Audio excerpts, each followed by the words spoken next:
We've all done it, even professional organizers.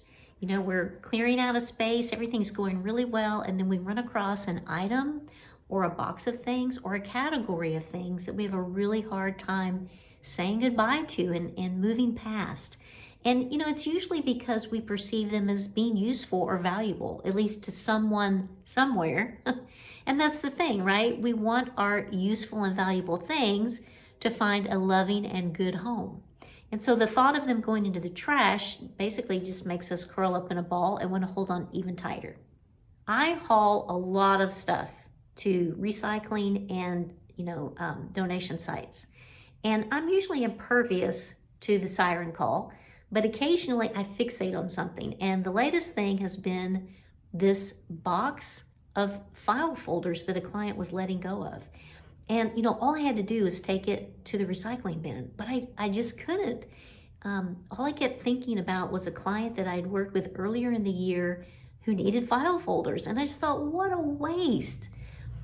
So I took the box of file folders back to my garage to keep for a future client.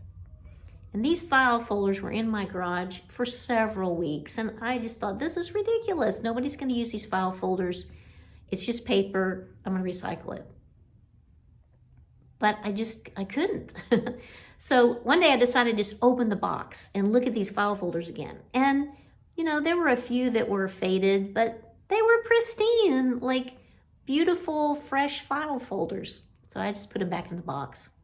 And, fast forward 5-ish months, and every time I would get out of the car, I'd see this box of file folders, and I just think, you need to deal with this. But I just had no desire. I help clients make decisions like this every day, and I'm good at it. So why were these happy little fun file folders such a stumbling block for me? Well, the truth is, I don't know. And another truth is, it just really doesn't matter. What I know from working with clients is that when you've gone through 80% of the stuff, don't worry about the 20% that's left that's causing the problem. It just doesn't matter. If you focus on it and you try to force the issue, it just slows down the process for one thing, and it can really create some negative self-talk and self-sabotage for the client moving forward in future projects.